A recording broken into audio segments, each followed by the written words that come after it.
levante a voz. Zenilton Conceição, primeiro falando sobre o CSU, tem quanto tempo que o senhor está lá? Eu assumi no mês de agosto passado. No mês de agosto. Mês de agosto, exatamente. Eu destaquei aqui que a situação que o povo está reclamando, né? Vale lembrar que não é uma situação de agora. Não é a partir da gestão Zenilton.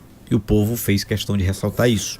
Exato. Que já se encontrou. A queixa maior é do fato do CSU ele não ser utilizado na sua proposta.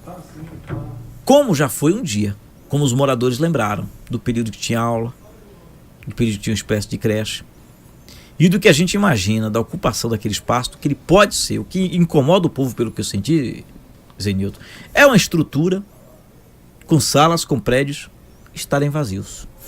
Ô Léo, primeiramente boa tarde, boa noite já, boa né? Noite, boa noite a você, boa noite aos ouvintes da Rádio Andaiá, população de Santo Antônio, sempre um prazer retornar essa emissora. Eu compreendo a angústia da população, não apenas da UBS2, porque o CSU é um instrumento de Santo Antônio de Jesus, que serve a toda Santo Antônio, não apenas o bairro onde ele está localizado. Esse é o primeiro ponto. O segundo é de que, quando eu assumi ali a coordenação, a primeira coisa que eu fiz foi elaborar um relatório para os meus superiores, que já está em mãos, apontando a situação na qual o CSU se encontra, as carências e as possibilidades da gente fazer alguma coisa. É sabido que o governo do estado está com por conta inclusive da crise econômica, tem dificuldade de verbas para investimento para o que a gente gostaria, que a gente apontou inclusive, que ali tem algumas intervenções que eu inclusive já falei aqui nessa rádio poucos dias depois que assumiu, acho que a gente chegou a ter um bate-papo sobre isso. Por exemplo, ali foi feita uma parceria com uma empresa grande aqui da cidade, que inicialmente era previsto fazer o muro, que é o que eu quero fazer o muro de 1,5 m e dessa parte para cima fazer a tela, que é o que vai garantir, inclusive, aspectos de segurança que a gente está trabalhando para fazer. Ou cobrar da empresa. Muito aberto ali.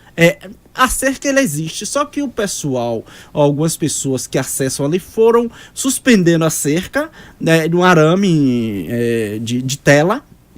E muitas pessoas, os meninos, adolescentes principalmente, passam por baixo e acaba tendo acesso que não é o devido, que seria pelo portão. Então, o problema de infraestrutura ali é patente. A gente tem um problema da instalação elétrica e hidráulica que antiga, precisa ser reparada. Inclusive, já temos um compromisso de que algumas intervenções dessas vão ser feitas logo.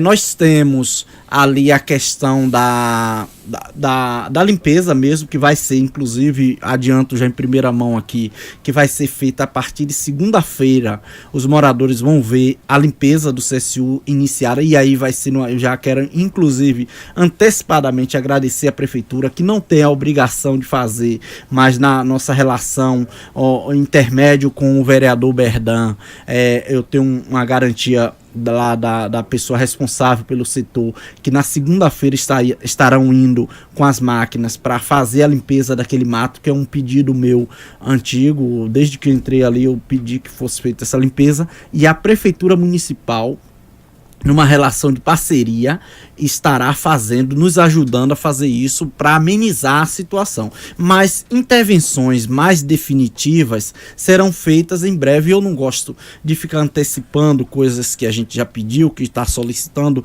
porque se acontecer, a gente vai anunciar. Mas se atrasar um pouco mais, não ficar aquela expectativa. E eu lembro bem, hoje eu conversava com uma pessoa lá no CSU, que foi nos visitar, que dizia, olha, quando eu assumi a SUDIC, eu acho que você lembra bem disso, havia uma reclamação muito grande por parte dos empresários que achavam que aquilo ali ninguém conseguia intervir, e enquanto o pessoal estava reclamando, eu estava cobrando em Salvador. Muitas vezes não me encontravam na gerência, porque se você ficar parado lá no conforto do ar-condicionado, a coisa não anda. Não anda. E aí eu quero aproveitar essa deixa já para justificar, e eu vi a moradora, uma pessoa que me procurou lá e não me achou, e isso vai acontecer outras vezes, eu já antecipo, vai acontecer de chegar e não me achar por conta de que eu estou em Salvador, estou dialogando com lideranças do governo para que a gente consiga as intervenções necessárias para lá.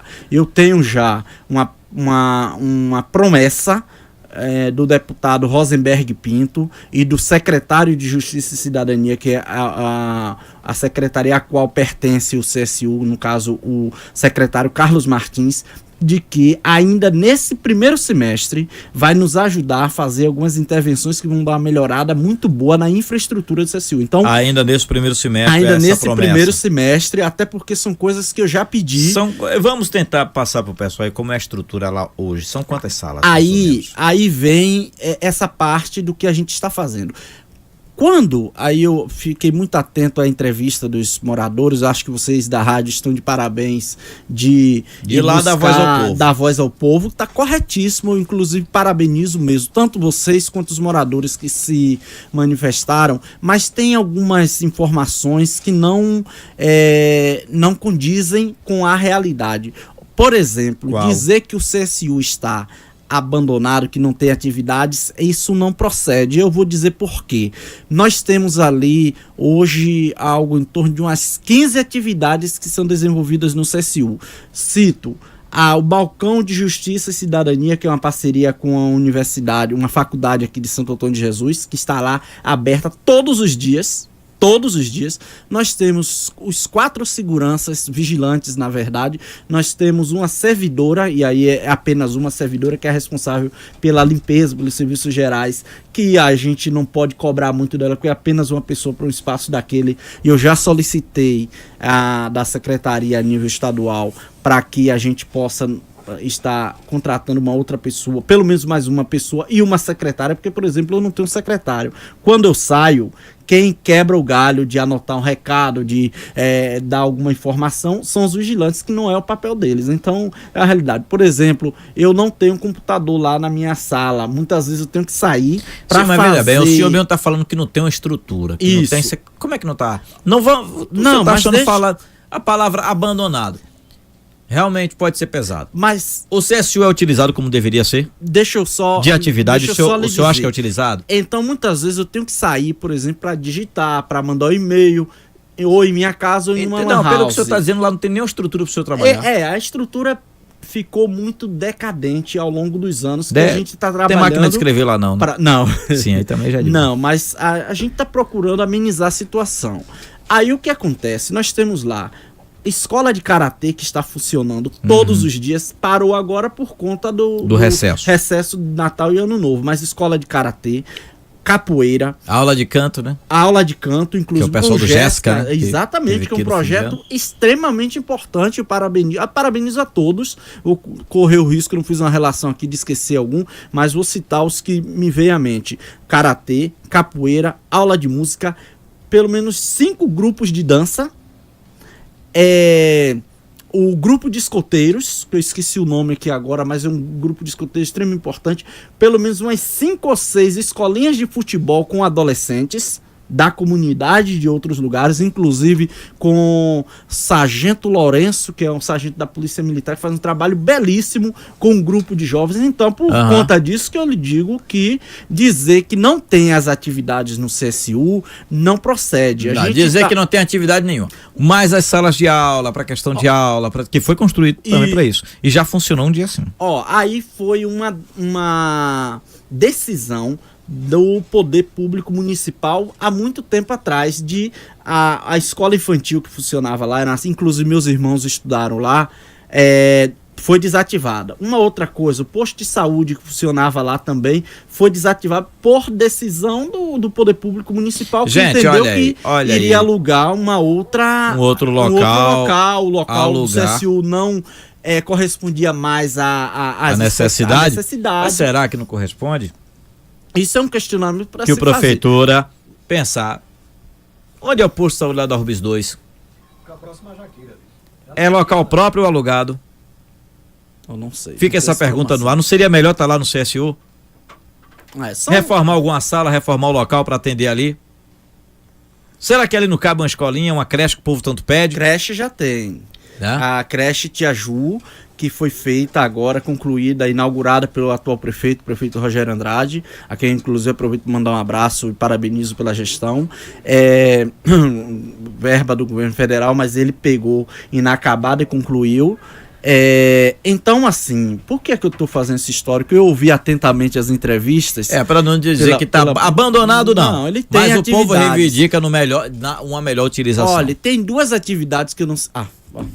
Um ouvinte participou aqui e falou a respeito do grupo de escoteiros Jequitibá. Eu esqueci o nome. O meu amigo coordenador lá do grupo, me perdoe, ele inclusive me cobrou da outra vez que estive aqui porque eu não citei o grupo de escoteiros Jequitibá.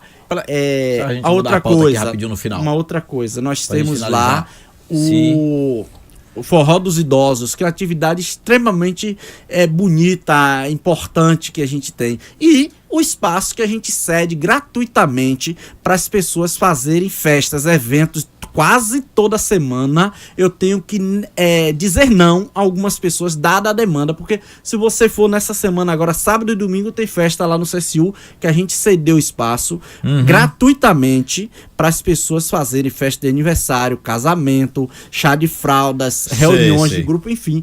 Ou seja, o CSU tem uma série de atividades. A gente precisa melhorar a infraestrutura, estamos trabalhando para isso, mas... Vamos torcer para que haja... E eu vou estar... Tem um apoio do município? Tem, mas pode ter um apoio maior ainda, né? Agora, 18h53, Sidney, vamos trazer a agência Rádio Web, essa questão do julgamento de Lula, né? Essa questão aí do julgamento de Lula, a expectativa que se tem, e Zenilton comentar aqui com a gente se Zenilton daria um palpite... Já concluiu, Zenilton? Tá já sim. Já concluiu aí? Temos mais para falar, mas outros direito? Momentos estou prestes. Né? Final desse ano, se Deus quiser, deveremos estar concluindo. Se não tiver greve, não tiver coisa desse tipo, certo, a gente vai estar concluindo. Muito bem, até para você falar aí, falar da sua experiência, falar dessa questão aí da sua expectativa, né, em cima do eu sinceramente eu acho que ele vai ser condenado. Tudo leva a crer para isso. Não sei se por 3-0. O cenário está armado para isso, né? Zenilton, a eleição, você imagina a eleição sem Lula? Não, na verdade, não imagino. Eu não acredito que se cometerá mais esse ato atentatório à democracia brasileira, porque o Brasil está vivendo, talvez depois do 1º de abril de 1964, quando se destituiu criminosamente um presidente democraticamente eleito, que foi o João Goulart, o pior momento da sua história. A deposição no golpe parlamentar que tirou Dilma do poder e a atuação do golpista de plantão, no caso Michel Temer, colocou nosso país numa situação vexatória a nível internacional e muito penosa para a população. Esse é um ponto. Quanto ao quesito específico desse julgamento, que mais parece não, é uma farsa jurídica para terminar o que se iniciou com o golpe contra a Dilma, é o tipo de coisa que eu vou falar enquanto cidadão brasileiro, não apenas enquanto, não como estudante de direito, ou como historiador, ou como militante do Partido dos Trabalhadores, falar enquanto cidadão brasileiro, que todo mundo conhece um pouquinho de direito, e tem um princípio básico que diz, não pode, princípio do direito inclusive, não pode haver condenação e estipulação de pena sem um crime ter ocorrido. Por que eu digo isso? Você... sem a questão da prova, né? Agora é isso. Se não tem prova, como é que eu vou especificar que ocorreu o crime? Porque você tem figuras presas aí hoje que estão na papuda, como é o caso do ex-ministro Gedel Vieira Lima, o ex-presidente da Câmara, que foram encontrados contas no exterior com farta documentação probatória, como se diz no campo do direito, onde os caras foram presos com o dinheiro na mão, com as contas no nome deles e outras situações. Então você não tem dúvida quanto a isso. Em relação a Lula, se investigou, se quebrou sigilo, se investigou a nível internacional, se investigou a família, ao ponto de levar, inclusive, e um dos responsáveis pela morte da ex-primeira-dama, a Marisa Letícia, foi a série de calúnias levantadas, infundadas. Sim, se investigou, o que você quer dizer? Que não se encontrou e não nada? se encontrou prova. Eu tenho lido, e aí... Encontraram uma previdência de 9 milhões dele, né? Sim, mas será que Lula... O salário de presidente era compatível? Lula, depois de 8 anos, não poderia ter pago... aliás, 8 anos como presidente, mas uma trajetória de deputado federal... Mas que foi feito de uma vez o aporte, viu? Não foi ao longo do tempo, não. Não foi feito de uma vez, não. Grande parte foi feito de uma vez só. Olha, tudo bem, eu não tenho essa informação. O que eu sei é que ele pagou, ao longo de 30 anos, uma previdência privada, como eu irei, inclusive, como professor, irei você pagar... realmente acredita? Eu não vou dizer que seja o único, que haja uma armação, não vou dizer armação, não. Eu nunca vi também nenhum tucano condenado, apesar de delatados, acusados, né? Contra investigações que não se aprofundam contra o pessoal do PSDB. Reconheço, concordo com isso. Agora, você acredita mesmo que Lula é um inocente, que não tirou um bocadinho de nada? Nem ele, nem filho dele? Eu vou lhe responder com uma afirmativa. Você só tem 30 segundos. 30 segundos.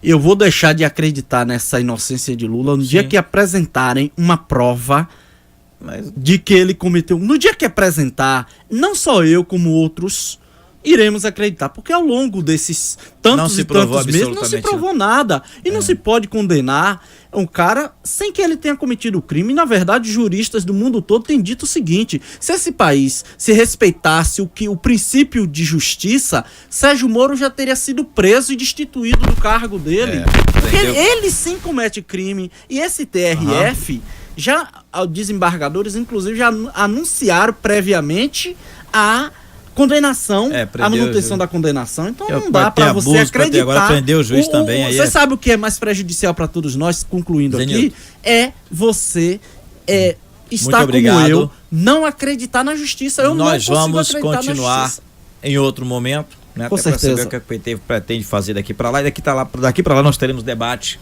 sobre essa questão do dia 24. Eu estou à disposição. Dia histórico aí. Levante a voz.